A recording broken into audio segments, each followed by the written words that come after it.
Hi, everyone. Welcome to Your Leadership Legacy. My name is Tina Paulus-Krause, and I am super excited today because we have the one and only Troy Korsgaden with us here today. You can refer to him as TK. There's lots of fun names that he has. But Troy, I want to hand it over to you to introduce yourself and tell us a little bit about yourself. Well, thanks for having me, Tina. I'm really excited. Hey, I'm in the insurance business, and I started as an agent, like a lot of people in our business. And I was given a book of business when I first started called Phone Book, and I worked by myself for 7 years, right? Mm-hmm. And so I'm really excited to be on the program today because I've had an evolution, just a constant changes throughout my career. All have been mostly positive, right? And but everything changed for me in my 7th year in the business when I hired my first employee. My manager begged me for 7 years, "You got to hire somebody, kid. You got to hire somebody." And I said, I just can't afford to hire somebody. He said, "You can't afford not to." He gave me all the right answers, right? Mm-hmm. But I just never did it until a light bulb went off and I hired my first employee. And that person became a profit center. We like to say everybody's got to be a profit center. If you're not, you're a cost center. And luckily, that person became a profit center. And so I was able to hire another employee and then another and another. They didn't all work out, but I'm fortunate to be sitting here today with you. The evolution from being an agent to being a consultant to carriers and companies from the United States and around the world. Right. That's amazing. So I love how you dove right into evolution because leadership has evolved over time. So talk to us about your leadership and how your leadership has evolved over time in your career. Yeah, if I could go back, some of the big errors that I made, and not just in judgment, just errors, I just went with the flow. I used this method, and I like to say this method doesn't work anymore. And it did for me, right, back in the 80s. Yeah. And it worked in the 90s. But until I really started putting a rigor around everything, the systems and the processes and the thought behind why I'm doing what I'm doing, it really took off after that because it was really a blessing and luck for me in the beginning because everything just seemed to fall in place and I have natural instincts on leadership. But I really hadn't thought it all out. And I think that that's really important. You got to think it all out. Yeah. So how do you see leadership different? Like there's a lot of stuff going on in our world, right? We're super connected. Technology is going like crazy. All this stuff, all this noise that's happening. So how does that change the landscape of leadership? So again, leadership is on purpose, right? And a friend of mine, Sam Chan, Dr. Sam Chan, he's a consultant to our family, he's a friend. And he says, everybody's going for your time, right? If you're a leader, right? Everybody's attracted to you for that. That's my words. And he says, there's one thing to give time and there's another to invest time. And that really hit me, man. I mean, because like if I'm coaching somebody individually, I'm making an investment in that person and maybe an investment for me too, right? Because I may reap the rewards of that. Or maybe I'm making an investment because that person's going to make the world a better place. And that maybe helps me with my leadership legacy that you talk about, right? And so, it's just really focusing on doing the right things at the right time for the right reasons. Yeah, definitely. So what does it mean to you to leave a leadership legacy? You work with people all over the world. You work with individuals. You work with teams. How are you, Troy, leaving a leadership legacy?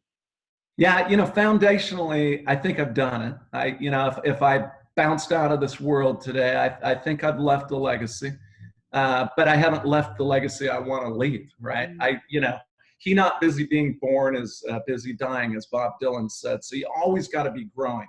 So in those errors in judgment that I made, letting it slide, just taking whatever came to me, or just being satisfied if I got into a rut and just allowed myself to stay there, then I left a legacy, but not the one I could have left, right? And so right now I'm looking back and my whole purpose in life is not to leave a legacy. But hey, when I turn the lights out for Troy, I want to make sure that somebody said, hey, he impacted a lot of individuals, a lot of business, a lot of people personally in a lot of different ways, not just in one way. Yeah, definitely. So what do you think, if I'm a leader and I'm watching this series, what do you think is the toughest part for a leader in today's environment? Yeah, great question. I think the toughest part is dealing with the pain of maybe I was helping. I'll give you an example of a recent one. I had somebody that I helped my sister with. I mentored the person, perfect candidate. We hired him, the right person. He did all the things we asked him to do. I Mm, mean, all the benchmarks, because we benchmark everything. And he right. met all of those quotas, benchmarks, and he had the right attitude. He wanted to grow. And we got to the end of the 6 months, and all of the benchmarks were made. The marketplace just wasn't going to pay off, right? And it wasn't his fault. So we had to part ways. And that is painful. It's one of the things that's painful, right? Yeah. And Yeah. and as my sister and I read this book called Necessary Endings, and it was by Henry Cloud. And we had to apply that necessary ending. We had to prune off the rose, as he describes in the book. Even though it's a beautiful rose, it had to be trimmed off so next year we could have another blooming rose, right? Yeah. So that's painful when you have to part ways with people, good or bad. Right. Yeah. Because you've invested your time and energy and all of that into them. And I mean, as a leader, I think when we talk about leaving a leadership legacy, it's building other leaders, right? Who go out into the world and then build other leaders who build other leaders. And Right. so we spend that much in time and investment. What is the biggest thing you see what's the biggest mistake you see leaders making? I see it within myself, so it's easy for me, right? Because we see things in mirrors. And if I'm Right. honest with myself, and Yeah. I'm more honest with myself now than I used to be, Sure. it's the fact that I talk too much, Mm. right? And because I always want to tell you what I think. And so you're asking me a question. I'm trying to figure out what the end of the question is so I can get my answer in and have it be twice as long. Yeah, we all do it, right? So I think that's the biggest. I learned from a leader. I did a consulting job that lasted 3 years, and Mm. it was behind the scenes with a big carrier. And I got paid a lot of money, but I got paid more from learning from this one man because I watched him and how it wasn't that he didn't contribute to the conversation, Mhm. but he always waited until the end of the conversation, or he would have conversation starters, not his opinion on everything. So he gathered up all the people's opinion.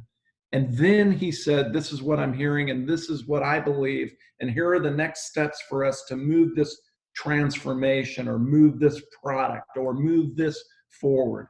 Mhm. What an awesome experience to learn from somebody. Keep your mouth shut, right? Yeah, because that's so different. If we think about leadership and kind of how it's evolved and how I know how I used to be as a leader, leadership in the past has been very much fix and do and tell and just do it because I said it kind of thing. And as we move forward and like these leaders that you're talking about now, these are the leaders that are rising to the top, and it's because they're involving teams. So talk to us a little bit about how you've seen the evolution of this is individual accountability and now going into the future of work and the future of leadership, how it's way more about the team. Yeah, team orient, you got to be team oriented, right? Because you can't do everything by yourself. There's only 24 hours in a day. But I watch my brothers and sisters. They're a great example. They're great leaders, right? One of my brothers and I have a restaurant here in town for 13 years. That's one of the hardest businesses there is. He's got over 50 something employees, and man, it's like herding cats, right? It's a different thing. And so his style is to get in there with them, right? I think that's important as a team member. You can't just say, hey, I don't want to take the trash out. If the trash needs to be taken out, even though he owns the business, he gets in there and goes, hey, man, we got to keep looking at this cleanliness. That's important, right? Yeah. My other older brother works with me and he helps book me, right? Mhm. And helps me with my consulting business and works with carriers as a relation guy. And I learned from his leadership skills. That is to constantly be talking to people and listening to what their needs are.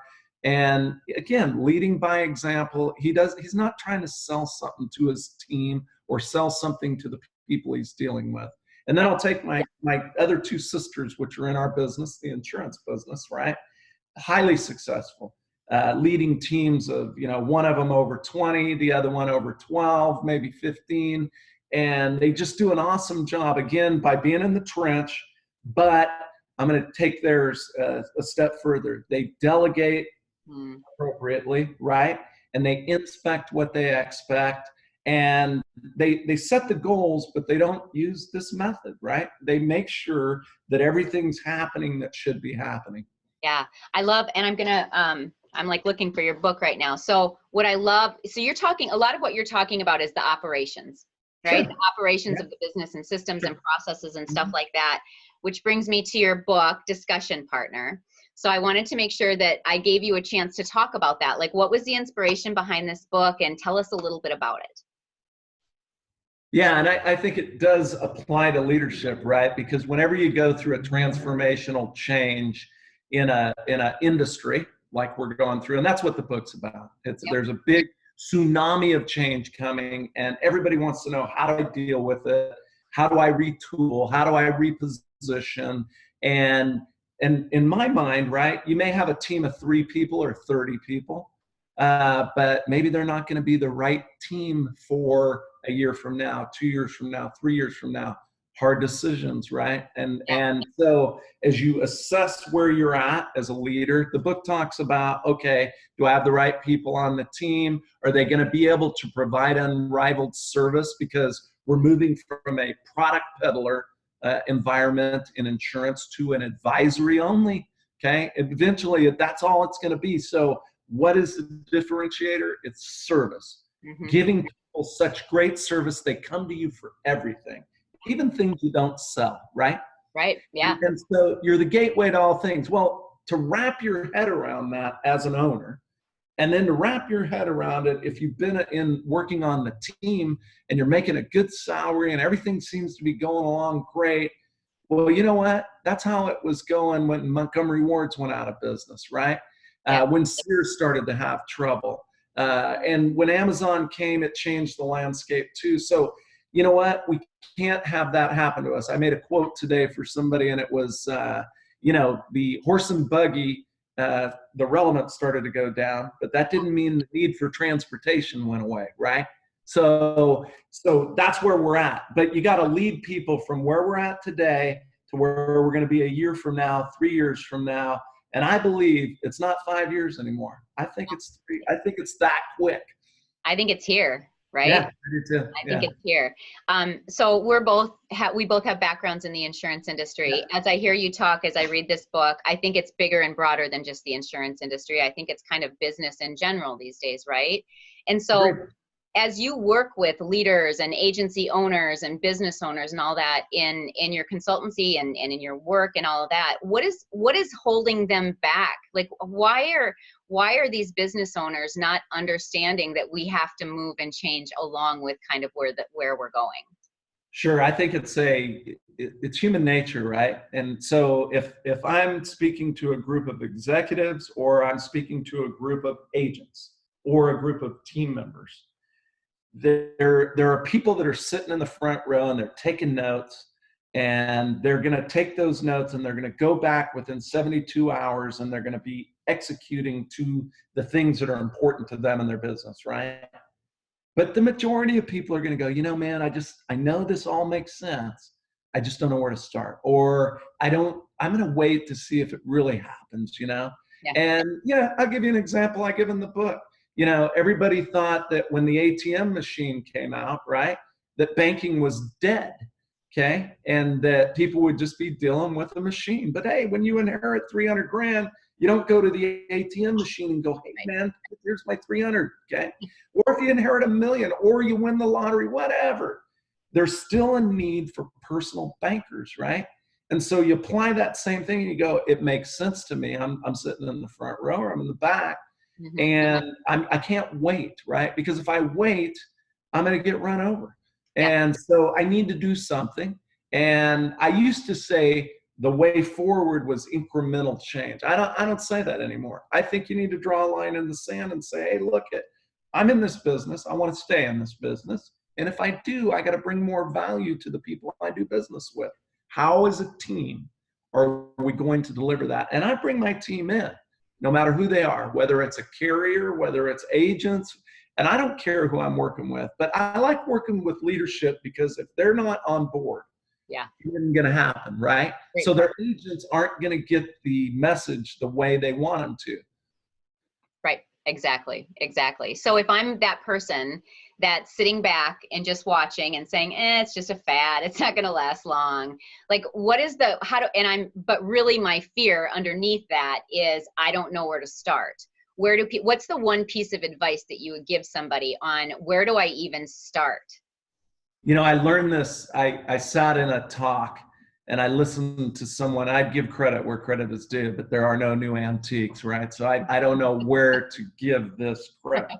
Right. But the phrase was, I've been using it for over 10 years, the law of 72. When you get information, and if you don't take action on it within 72 hours, you're never going to. It's a use it or lose it type of situation. So in my live coaching with executives, or my live coaching with agents, brokers, and firms, I say, write this down, the law of 72. Within 72 hours, go back, get with your team. Don't blow the whole office up. Don't blow the whole carrier up that now is worth $20 billion, $30 billion, and has a history of 70, 80, 100 years. You don't do that. You build on what you've got. So within 72 hours, you make a date with yourself on the calendar. A lot of people say, how do you do so many things so well and you're consistent? Because I'm not perfect, but I am consistent, right? It's because I make a date with myself. So you and I had a date for this, right? Yep. Did everything go perfectly? Now we had some technical problems getting the video up from my end, right? I got a new computer.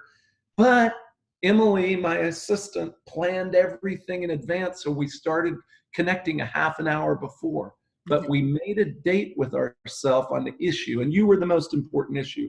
But also, when they hang up here from our call, maybe they got a nugget here, 1 nugget, 2 nuggets, 3 nuggets, and maybe you get 10. Go onto the calendar for 15 minutes and make a date with nobody talking to you to think about that leadership issue, where we're going to go. And then you start making the plans, and execution. Ideas are great, but without execution, it's delusion, right? Yeah, definitely. And with so much noise and so much going and how fast we're moving and all that kind of stuff, we have to be intentional with our growth. And I think that was part of the inspiration for this series, right? Because things are moving so fast in today's environment. And I know I was really guilty of going, I just got to get through this day. I just got to get through this week. I just got to get through this month. And then you wake up how many years later and you realize that you haven't been intentional in doing what you really want to do. And so I understand that you have a free gift for people. So would you talk to us about your free gift? Sure. My publisher allows me to give out complimentary copies of the book in an e-format. And if you would like to get that, just email Emily, EMILY, at Korsgaden.com. That's KORSGADEN.com. And just put complimentary book in the subject line. And then she will reply and she'll attach it to it. And you are more than welcome to share that e-copy with your team. If you're a listener, this is something that I encourage you, as Jim Rohn used to say, and I had the good fortune of meeting him, the book you don't read can't help you. Right. So true. So true. Absolutely. I've watched you for a long time, right? We've been in the insurance business. I've been 20 years. I know you've probably been a little bit longer than that. And so I've watched you along the way, and I'm just so impressed of your servant leadership, who you are, how you show up in the world, the good that you're doing and that you're bringing. And I really, really appreciate your time on this show. My last question for you is, how do you, like, as I've been watching you, you're constantly motivated, right? You're constantly bringing stuff up. You're always starting conversations. How do you, Troy, on a daily basis, stay motivated every day? Thank you. For the most part, I am. It's not fake. I am motivated. I get especially when I'm with a group of leaders, whatever they're doing, I get motivated. I'm excited. So it's the people I'm around, right? Yeah. If you're around boring, loser, not fun, bad people, you're going to become one of them, man. It's the law of large numbers, right? Right. And so I've made my mistakes. I've associated with the wrong people. But for the most part, my day is filled with people like you. You know, whether we see each other at LAMP, at Gamma, whether we see each other in a business situation or personally, you attract what you are, right? And you're a good person. You're the kind of person I want to be around. So you get energy from that. That's one answer. The other answer is what's going into my head. You know, I've recommitted back to reading again. You know, I used to read 4 books a month. I don't know why I quit. The last couple of years, I wasn't doing it, right? And so now I'm recommitted to reading 4 books a month, and they're on different subjects. So the things I read, and, you know, I could go on, but I really think you said it, it's intentional.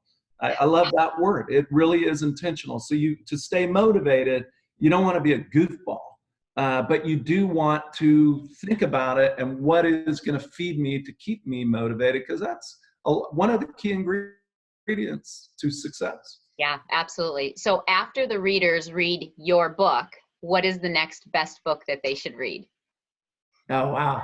You know, given this conversation, I'll go back to Dr. Sam Chan. He wrote a book called Leadership Pain. I like that book. He's got a new one coming out, and I'll share that with you so you can share it with your group here. But yeah, I would say that would be the one. It's not an insurance book, but he's like I said, he's a great guy. And that one, I've given away a ton of copies of that book. Sam Chan, Dr. Sam, Chand. Okay, awesome. Where, if I'm listening to this and I think you're amazing, where do I find you? Where do I connect with you? You can find me at www.korsgaden.com. Very simple website, but it's informational. It tells you about what I do.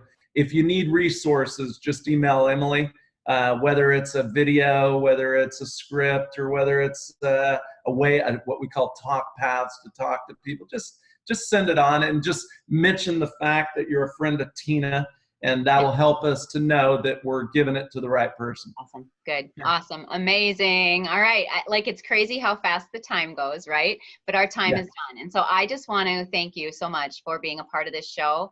Super excited for your interview to come out and for people to get your wisdom, definitely. So thank you so much. Thank you, Tina. You bet. All right. That wraps us up, you guys. So Your Leadership Legacy, we will be back tomorrow with another amazing interview. So join us then. Thanks, everyone. Bye.